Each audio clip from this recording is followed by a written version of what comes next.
Sinabi nga ito ng mga Nuggets players matapos silang malaglag sa playoffs laban nga sa Thunder. At tunay na din itong si Jamal Murray na kung saan sa tingin niya daw ay napaka-competitive ng serye na ito, and it was a very fun experience na umabot pa nga daw talaga sa pinakadulo na 7 games.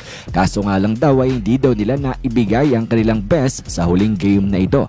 Dami nga daw nilang turnovers, naging problema rin daw ang kanilang spacing on the court, tapos samahan pa daw yan ng kanilang bad communication all throughout the game, kaya naman natalo sila sa labang ito. Hindi mo nga daw kasi pwedeng gawin yan laban sa OKC Thunder team na talagang magaling sa depensa. Kumbaga naging fuel sa fire ito, tapos grabe rin daw ang crowd ng OKC na talagang into it sa labang ito. Ayon sa kanya, this is a frustrating loss. Itong nangyari sa kanila, and we just didn't play our best ayon kay Jamal Murray, but they have to move on na nga daw. And then ito namang si Aaron Gordon, kanyang na-share na alam niya nga daw na may hamstring injury siya, pero he will still play regardless kahit ano daw sabihin sa kanya. Before this game ay ginawa niya daw lahat ng posibleng treatment and recovery for his hamstring para lang daw makalaro siya at makasama ang kanyang team this game number 7. Sabi rin ni AG na ito daw pagkatalo nila against sa OKC in 7 games has mixed emotions para sa kanila. Pero proud nga daw siya personally para sa kanyang team, para sa mga Nuggets players, sa kanilang squad dahil daw sa kanilang pag-battle laban daw sa best team in the NBA na OKC Thunder. Binulgar na nga rin ni Aaron Gordon na very limited nga daw ang kanyang movement on the court dahil daw sa kanyang hamstring injury. Sabi niya hindi daw siya makasprint or hindi siya makatakbo dahil nga daw itong kanyang hamstring injury ay binabother nga daw siya. And every time na subukan niya tumakbo ay it just gets worse.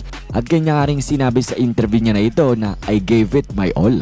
And then ito namang si Nikola Jokic, kanyang nabanggit na itong Game 7 daw ay parang similar daw nung Game number 2 nila kung saan sila ay maraming turnovers and they did not make enough shots. Tapos samahan pa daw ng very aggressive itong OKC Thunder sa depensa at talagang sa tingin ni Jokic ay parang tinarag lang daw sila ng Thunder team sa buong laban. Sabi niya nga na they were playing us on our heels at parang sila nga ang nagdidikta ng pacing ng labang ito at naging outcome netong Game 7 na ito. Then binigyang respect niya nga rin itong si Aaron Gordon for playing through his hamstring injury na dapat nga 1 buwan ang kanyang recovery time. Sabi ni Nikola Jokic ay talaga nga daw na ayaw niya ng paglaruin itong si Gordon at tine-encourage niya daw na wag na maglaro dahil baka lumala pa ang kanyang injury. Pero sabi niya Aaron Gordon is a lion nga daw. He appreciates itong kanyang ginawa, going out on the court and still playing and fighting with them this game number 7. And then nakwento ni Jokic na ang kanyang off-season plans daw, plano niya this upcoming summer ay sabi niya sa tingin niya nga daw ay in the next few days ay marami daw siyang beer na iinumin.